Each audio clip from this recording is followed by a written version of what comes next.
Olá, bom dia. Bom dia, paz do Senhor. Como vocês estão? Como tem passado? Hoje é dia de Atos dos Apóstolos, capítulo 12. Vamos lá, vamos começar? Atos 12. Pedro é milagrosamente libertado da prisão. Nessa ocasião, o rei Herodes prendeu alguns que pertenciam à igreja, com a intenção de maltratá-los, e mandou matar à espada Tiago, irmão de João. Vendo que isso agradava aos judeus, prosseguiu prendendo também Pedro durante a festa dos pães sem fermento. Tendo-o prendido, lançou no cárcere, entregando-o para ser guardado por 4 escoltas de 4 soldados cada uma. Herodes pretendia submetê-lo a julgamento público depois da Páscoa. Pedro, então, ficou detido na prisão, mas a igreja orava intensamente a Deus por ele. Na noite anterior ao dia que Herodes iria submeter ao julgamento, Pedro estava dormindo entre 2 soldados, presos com 2 algemas. Sentinelas montavam guardas à entrada do cárcere. Repentinamente apareceu um anjo do Senhor e uma luz brilhou na cela. Ele tocou do lado de Pedro e o acordou. Depressa, levante-se, disse ele. Então as algemas caíram dos punhos de Pedro. O anjo lhe disse: vista-se e calce as suas sandálias. E Pedro assim fez. Disse-lhe ainda o anjo: põe a capa e me siga. E saindo Pedro o seguiu, não sabendo que era real o que se fazia por meio do anjo. Tudo lhe parecia uma visão. Passaram a primeira e a segunda guarda e chegaram ao portão de ferro que dava para a cidade. Este se abriu por si mesmo e para eles, e passaram. Tendo saído, caminharam ao longo de uma rua e de repente o anjo deixou. Então Pedro caiu em si e disse: agora sei que nenhuma dúvida que o Senhor enviou o anjo e me libertou das mãos de Herodes e todo o povo judeu o esperava. Percebendo isso, ele se dirigiu à casa de Maria, mãe de João, também chamado Marcos, onde muita gente havia reunido e estava orando. Pedro bateu à porta do alpendre e com uma serva chamada Rode veio atender. Ao reconhecer a voz de Pedro, tomada de alegria, ela correu à volta sem abrir a porta e exclamou: Pedro está à porta. Eles, porém, lhe disseram: você está fora de si, insistindo ela em afirmar que era Pedro. Disseram-lhe: deve ser um anjo dele. Mas Pedro continuou batendo, e quando abriram a porta, viram e ficaram perplexos. Mas ele, fazendo o sinal de que se calasse, descreveu como o Senhor havia tirado ele da prisão e disse: contem isso a Tiago e aos seus irmãos. Então ele saiu e foi para o outro lugar. De manhã, não foi pequeno o alvoroço entre os soldados quanto ao que tinha acontecido a Pedro.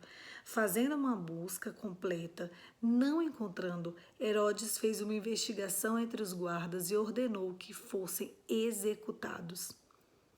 A morte de Herodes. Depois, Herodes foi à Judéia para Cesareia e permaneceu durante algum tempo. Ele estava cheio de ira contra o povo de Tiro e Sidom. Contudo, eles haviam reunido e proclamavam ter uma audiência com ele.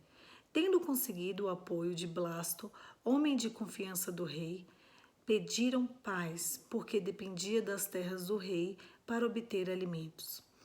No dia marcado, Herodes, vestindo seus trajes reais, sentou-se em seu trono e fez um discurso ao povo. Eles começavam a gritar: é a voz de Deus e não de homem. Visto que Herodes não glorificou a Deus, imediatamente um anjo do Senhor o feriu e ele morreu, comido de vermes. Entretanto, a palavra de Deus continuava a crescer e a espalhar-se. Tendo terminado sua missão, Barnabé e Saulo voltaram de Jerusalém, levando consigo João, também chamado Marcos. Uau! Nesse texto, conta como Pedro saiu da prisão, né? Pedro, ele é injustamente levado à prisão e eles descrevem aqui que tinham 4 guardas de 4. Então, coloca uma grande guarda em cima de Pedro, justamente para ele não fugir. E ele tinha 2 algemas nele. Mas eu não quero falar sobre a guarda dos homens, eu quero falar sobre a liberdade de Deus.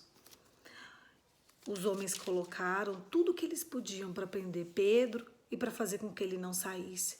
Mas bastou um único anjo, um único anjo, para soltar as mãos de Pedro, abrir as portas e fazer ele sair.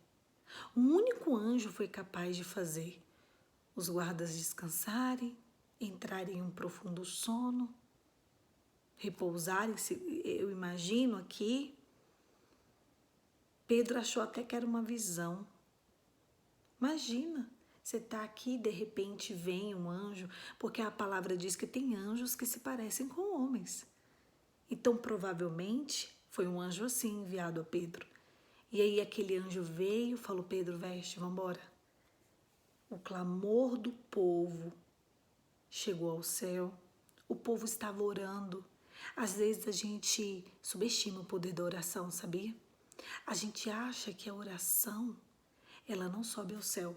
A questão é sobre o que você ora. Qual é a qualidade da sua oração? Qual é o clamor que tem vindo do seu coração? É muito sério isso. A sua oração, ela é só para satisfazer os seus desejos? O que você tem clamado a Deus? É só para Deus resolver as tuas demandas? Ou você tem olhado para o outro? Ou você tem clamado por causas justas? Às vezes a gente pensa: meu Deus, por que Deus não atende o clamor do meu coração?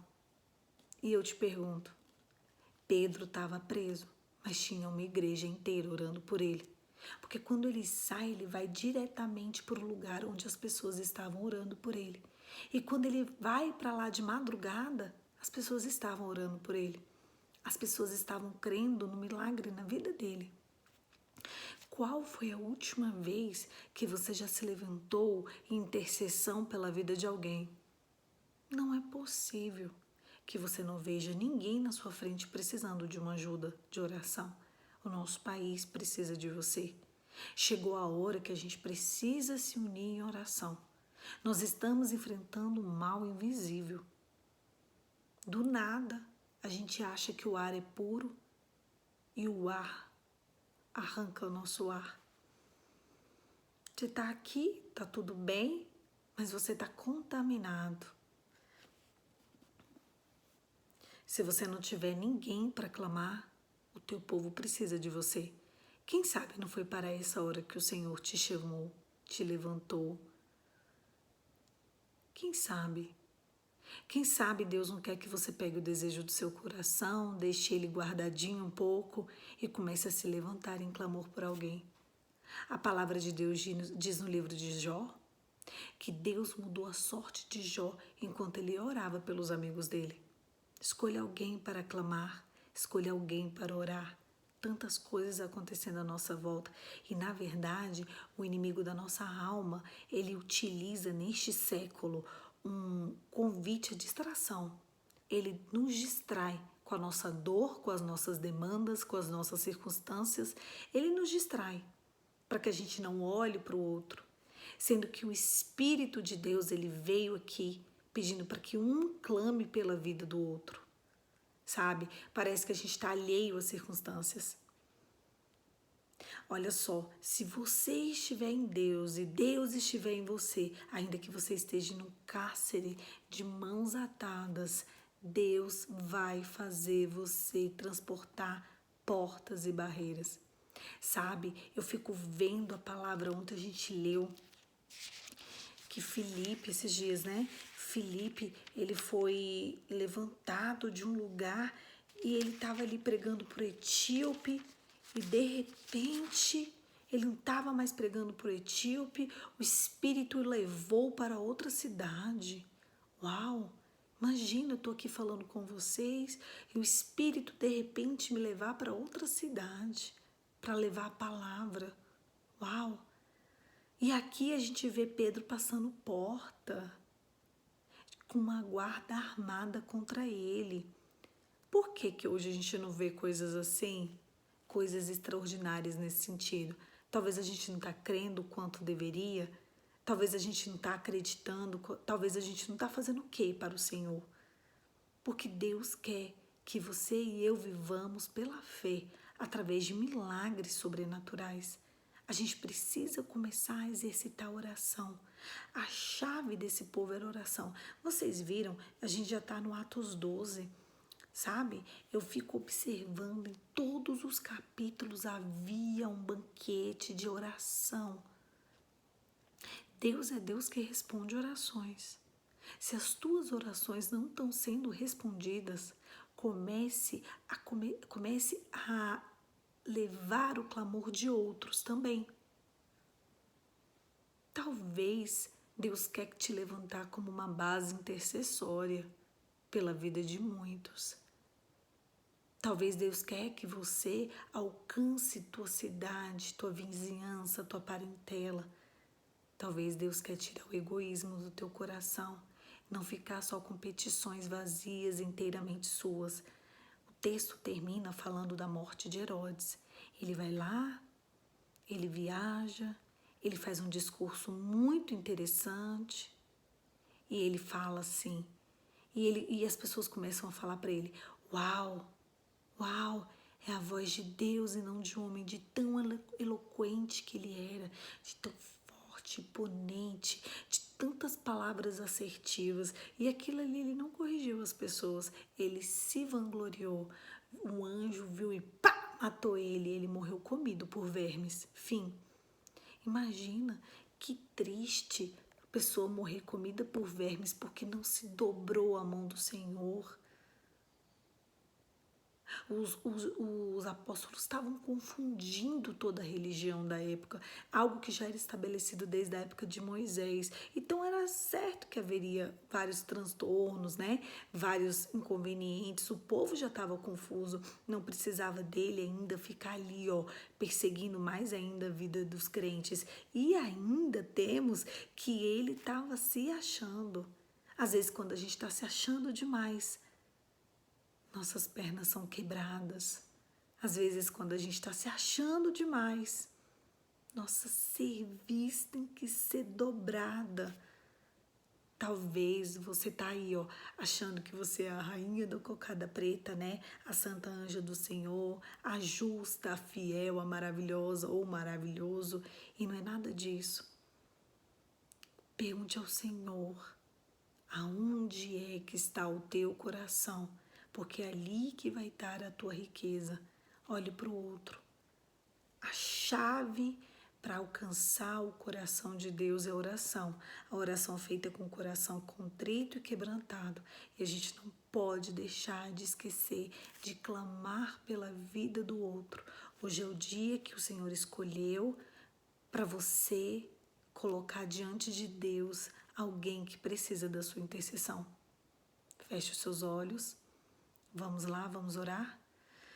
Pai, em nome de Jesus, eu oro pelo Espírito de revelação, para que o Senhor coloque na nossa frente, na nossa boca, no nosso coração, aqueles a quem o Senhor deseja que nós clamemos.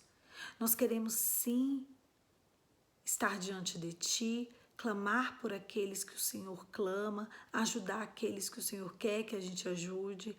Nós queremos nos dispor à Tua presença. Senhor, a quem o Senhor há de enviar? Envia-nos a nós. Envia-nos a nós. Nós nos dispomos à Tua palavra. Em nome de Jesus. Amém. A quem o Senhor vai enviar? Enquanto você ora, enquanto você ajuda, enquanto você pratica as boas obras, o Senhor do alto vai exercer a misericórdia na sua vida. Você pode ser agente de transformação na vida do outro através do seu clamor. E o próprio Deus vai te responder com fogo, com graça e com misericórdia. Eu estou aqui para te falar, para te incentivar a estar diante de Deus. Existe um Deus que não rejeita a oração. Existe um Deus que Ele quer sim ouvir o clamor do teu coração e alcançar a tua vida. E você ser sim um agente de transformação na vida de muitos. Um beijo Fica com Deus e até amanhã.